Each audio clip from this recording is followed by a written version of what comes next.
If you've landed on this franchising video because you're dreaming of a franchise for 2022, the good news is the franchising weather forecast is sunshine and success.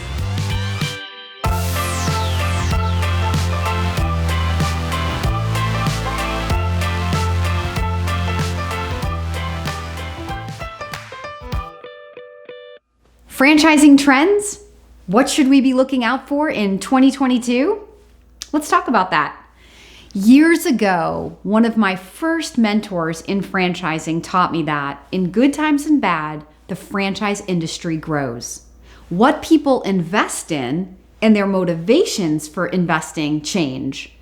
But at the end of the day, people still invest. And I've been a franchise consultant now for 19 years, and I've been through the recession in 2008 to 2009, the housing recession, the stock market crash. I've been through a pandemic now in 2020 and coming out of that in 2021, or maybe we're still in it. That mentor was so right. I've seen it lived out.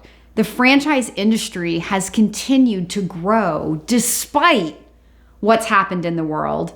But I have seen a shift in what candidates are looking for, what they're asking for, and ultimately what they're investing in. Sometimes people look at the obstacle, but then sometimes people are able to see the opportunity instead of the obstacle. And so it really depends on a candidate's perspective and how they're viewing the moment that we're living in that will determine what kind of business they will be attracted to. One of the biggest shifts that I saw in 2020 was a shift to the home services space, because people were not only sleeping and living in their homes, but now working from their homes and going to school from their homes. The home became a huge point of attraction. Also, I think because we weren't able to travel and go on big vacations, people started investing in pools in their backyards. We saw home services franchises that have been in business for up to 50 years in one case have a record-breaking year in 2020. While there was a lot of obstacle and heartache in some industries and for some franchises, there was also absolute stunning growth in 2020 for other businesses. So in the home services category, sometimes these aren't businesses that people naturally flock to, mainly because they might have the preconceived notion that they have to have experience as a handyman or a plumber or a painter in order to own a business in plumbing or handyman or painting. They're not looking for you to be the one working in the business. They're looking for you to be the CEO who works on the business. So, for example, if you were to own a painting company, you would be driving the sales and marketing side of the business. So getting that phone to ring, getting into customers' homes to quote paint jobs, and then you would be bringing in the painting guys from your community to actually do the work that you've set up. And in many of the home services franchises, that's how it works, and it works really, really well. Don't set the limiting belief for you that working with contractors is hard, or, oh, I wouldn't know how to find the right people, and I've heard all the nightmare stories. That's a limiting belief that will stop you, that will prevent you from potentially looking at an industry that is absolutely having some record-breaking months and years. So any business in home services, I work a lot with kind of what I call the one-time hit businesses. Again, painting a house, repairing a roof, building a deck, building a pool, concrete stamping in the driveway, a California closets type business. Those are kind of like the one-time hit businesses where you're coming in, it's project-natured work, but it's often a big ticket item. Now, on the flip side of that, I also work with the more reoccurring services. So sell me one time and then keep coming back and servicing my home again and again and again. Services like lawn care services or pool cleaning services or cleaning companies like The Maids that I have been a long-term customer of. These types of franchises allow the owner to only have to sell the customer one time, and then to spend more time managing teams of people to deliver an experience that keeps the customer satisfied, so you have that high retention rate. Those businesses also thrived during 2020 and into 2021. And my assumption is they will continue to thrive into 2022 and beyond, because a lot of those services are basic, essential services that people will continue to pay for, really, no matter what's going on in their world. Other businesses that you may not even think about in the franchising space that will always thrive, some basic services. How about moving and storage? This is an awesome business. In fact, I'm getting ready to interview the CEO of one of the largest portable moving companies in the country. It's sort of like Pods, the portable on-demand storage, but it's the franchised version of that. So come back to check out that video in a couple of weeks. But the moving business, right? No matter what's happening in the world, people are going to be moving. What happens when people move? Let's think about some of the other services that they may need. How about junk removal? You talk about a business that absolutely exploded in 2020. What the heck was happening when we were all in quarantine? What was happening is we were opening our closet doors, looking at our garages saying, oh my God, I've got to get this clean. And I guess now I have time. So sadly, it's time to clean out the garage. It's time to clean out the attic. It's time to clean out the closet. And the junk removal companies couldn't keep up with all of the demand. In fact, I was looking for junk removal not too long ago and had to call about 4 or 5 companies before I found a company that could come out within the week that I was looking for. So junk removal, moving and storage, to other really bulletproof businesses.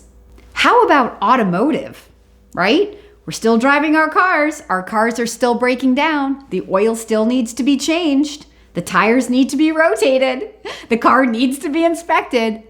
Automotive services are always going to be in demand. They're always going to be in vogue. I love the occasional candidate that will be like, yeah, but what about if all cars become electric? Well, if that happens, don't you think that some of these big automotive companies like Meineke, one of the largest automotive aftermarket brands in the world, don't you think that they're going to adapt and grow to service electric cars?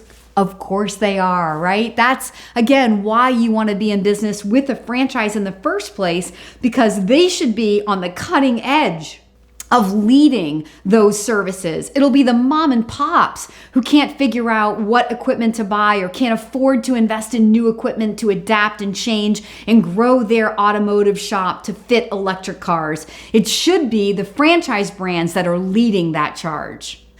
Another industry that fared really well during 2020, and I think coming out of the pandemic, where there is so much awareness now on health, is the health, wellness, and fitness industry. This encompasses a lot of different franchise brands. Everything from your holistic spas that do natural remedies and IV injections to your med spas that help people look and feel better about themselves with dermal fillers or cool sculpting, body sculpting therapies, to some fitness brands that could be naturally socially distanced in a group setting. They could remain open. In the health, wellness, and fitness space, it really did come back to strong leadership. There were brands that could do really nothing more than barely survive, but there were a lot of brands that figured out how to adapt and thrive. Your due diligence as a candidate looking at a franchise has to go back to the leadership team. Don't make the assumption that this is not a good time to invest in a health, wellness, and fitness brand if that is a passion of yours or an interest of yours, because there is now more focus than ever before on people getting healthy and staying healthy.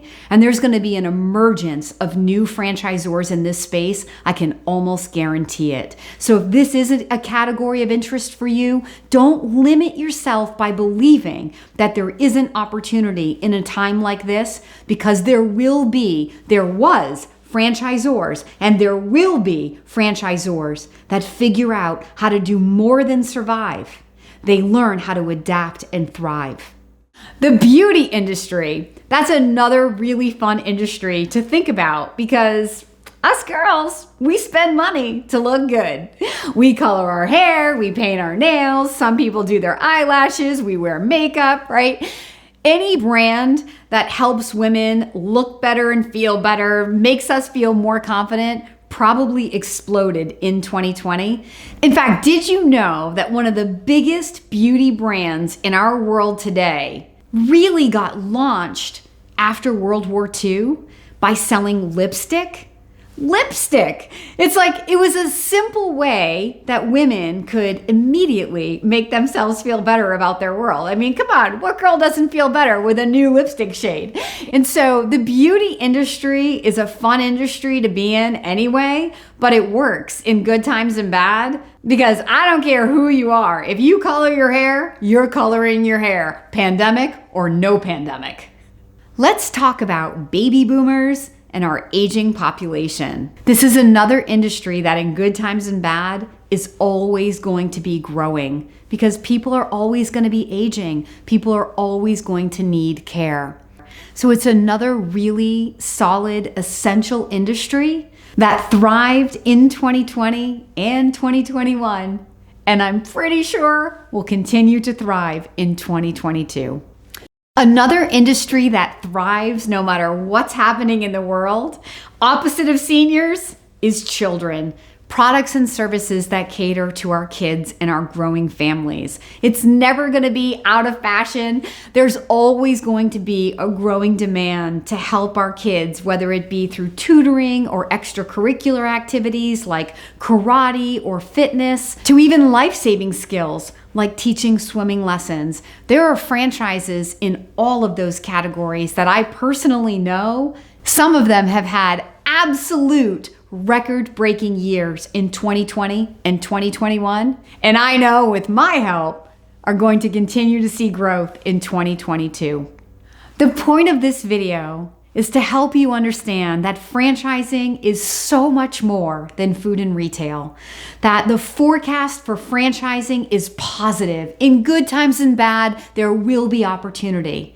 The question is, will you see the opportunity? Can you stand up for your dreams in this moment where some people may say you are totally crazy, and step forward to ask questions, to explore some opportunities, to just see what the answers are? If you're not willing to ask the questions, the answers will almost certainly be no. If you're not willing to stand up for your dreams, nobody else ever will. This is a moment that you've come to by landing on this video, and I want to be your daily coach. I have 19 years of experience. I've been through a recession and now a pandemic. Not that I'm gloating about it, but I have the experience that can help you feel confident that you will be asking the right questions, talking to the right franchisors, and taking all the necessary steps so that in the end, if you do feel ready to say yes to your franchise dream, you can take that step boldly and with confidence. If you are inspired to take that first step today, please leave a comment below or reach directly out to the Daily Coach. And as always, if you've enjoyed this video and you want to see more, please like, subscribe, and ring that notification bell.